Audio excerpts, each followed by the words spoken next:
మహాదేవ శ్రీమాత్రే నమః. Welcome to our channel times భక్తి. ఇంట్లో సుఖ సంతోషాలు కావచ్చును, లేదా డబ్బు సమస్య అనేటువంటిది ఉండకుండా మన జీవితము అద్భుతంగా ముందుకు వెళ్ళాలి అని అనుకునేటువంటి సందర్భాలలో ఒక 7 నియమాలు పాటించాల్సి వస్తుంది. 7 నియమాలలో రెమెడీస్ అని చెప్పొచ్చు.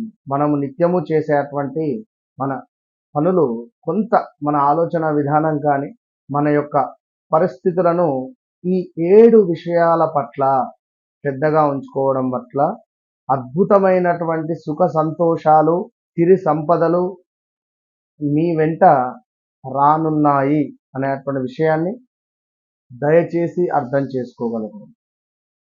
జాతకంలో ఎలాంటి దోషాలున్నా, జాతకంలో ఎలాంటి ఇబ్బందికరమైనటువంటి సంఘటనలు ఉన్నా, నష్ట గ్రహస్థితి నడుస్తూ ఉన్న, దుష్ట గ్రహాలు మీ చుట్టూ ఉన్న ఈ 7 విషయాల పట్ల మీరు శ్రద్ధగా ఉండడం వల్ల మీ ఆరా అనేటువంటిది ఎంతో అద్భుతంగా ఉండబోతుంది.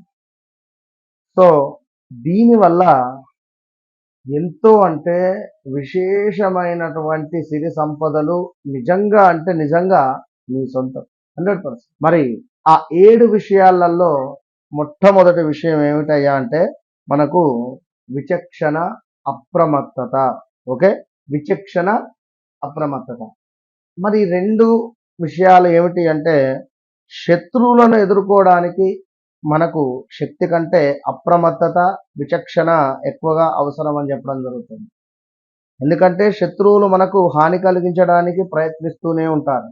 శత్రువులు అంటే ఎవరో కాదు, మన రిలేటివ్స్ కానీ, మన చుట్టూ ఉండేటువంటి వారు కానీ, మన యొక్క సీక్రెట్స్ అన్నీ తెలిసినటువంటి వారు కానీ, మనము ఎంతో నమ్మకంగా తీసుకువచ్చి పెట్టుకున్నటువంటి వారైనా కూడా ముందుగా మన పట్ల అంటే వర్క్ నేర్చుకోవడానికి అన్న అని చెప్పి ఉంటారు. వర్క్ నేర్చుకున్న తర్వాత వేరే రకంగా మాట్లాడతారు. సో అటువంటి పరిస్థితులలో మనము వివేకంతో తగినంత జాగ్రత్త వహించకపోతే మనము చాలా నష్టాలను ఎదుర్కోవాల్సి వస్తుంది. మన గురించి బ్యాడ్గా ఎన్ని చెప్పినా కూడా మనం అవన్నీ పట్టించుకొని ఎదుటి వ్యక్తిని అడిగినా లేదా వారి వద్దకు వెళ్ళి మనం మాట్లాడినా కూడా గొడవలే జరుగుతాయి అక్కడ. సో మనం ఇప్పుడు ఏం చేయాలి? ఇక్కడ ఎంతో విచక్షణతో అప్రమత్తంగా ఉండాలి. అంతా నా మంచికే జరిగింది, అంతా నా మంచికే జరిగింది, అంతా నా మంచికే జరిగింది అంతే. ఎందుకంటే మన గరికపాటి వారు ఒక విషయం చెప్తూ ఉన్నారు.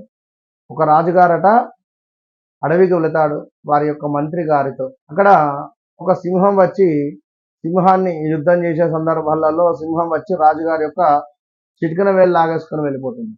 సో అప్పుడు ఈ రాజుగారు బాధపడతారు, అరే చిటికన వెళ్ళిపోయింది, నా భార్యకు ఏం చెప్పాలి, నా భార్య అది ఇది నా చిటికన వేలు పోయిందంటే అప్పుడు మంత్రి గారు అంటారు, అయ్యో రాజా, అంతా మన మంచిగా జరిగింది, మీ ప్రాణం పోలేదు కదా, చిటికన వేలు కదా పోయింది కంటే నీ చిటికన వేలు పోతే నీకు తెలుస్తుండే, నా చిటికన వేలు పోయింది అంతా అయినా పైగా అంతా మంచిగా జరిగింది అంటావా అని చెప్పి ఆ మంత్రిని తీసుకువెళ్ళి చెరసాలలో బంధిస్తారు ఈ రాజు. మళ్ళా కొంతకాలానికి ఈ రాజుగారు అడవికి వెళతారు. ఒక కొండ జాతికి సంబంధించినటువంటి వారు రాజుగారిని దొరకబట్టి తీసుకువెళ్ళి బలివ్వడానికి చూస్తారు అమ్మవారు. అంతా అయిపోయింది, రంగం సిద్ధం చేశారు, పసుపంతా పూసారు, ఇక మనకు బలిద్దామనే సందర్భంలో చిటికన వెళ్ళేదట. సో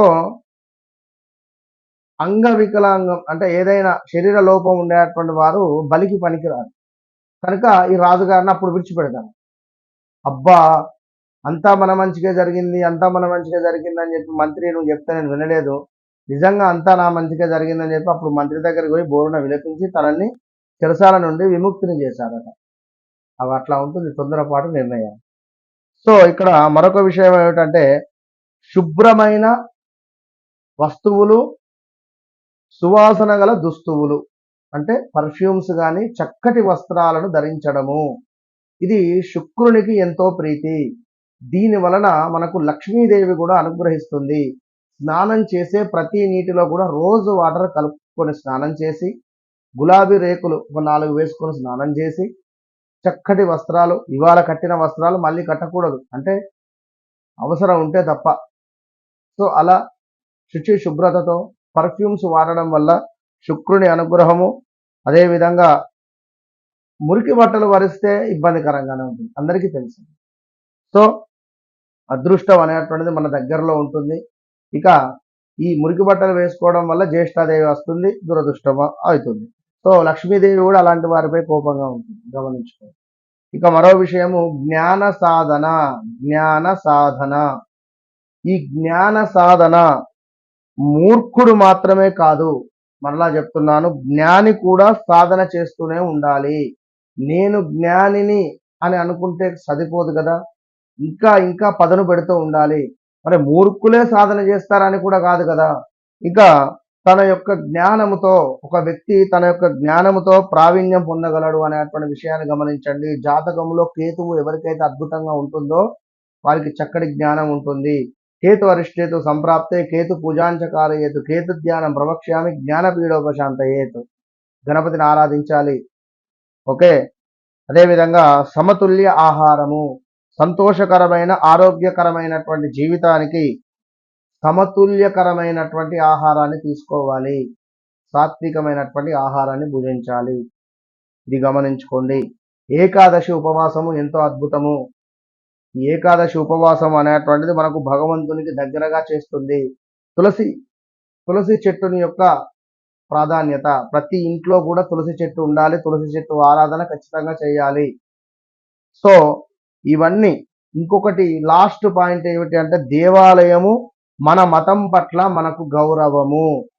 మన దేవాలయాలను కాపాడుకోవాలి, మన మతం పట్ల మనం గౌరవంగా ఉండాలి, ఇట్టి విషయాలను గౌరవించుకోవాలి, మన గ్రంథాలను అవమానించకూడదు, భగవద్గీతను తప్పకుండా ఇంట్లో పెట్టుకోవాలి, పిల్లలకు రోజు ఒక శ్లోకాన్ని నేర్పించాలి.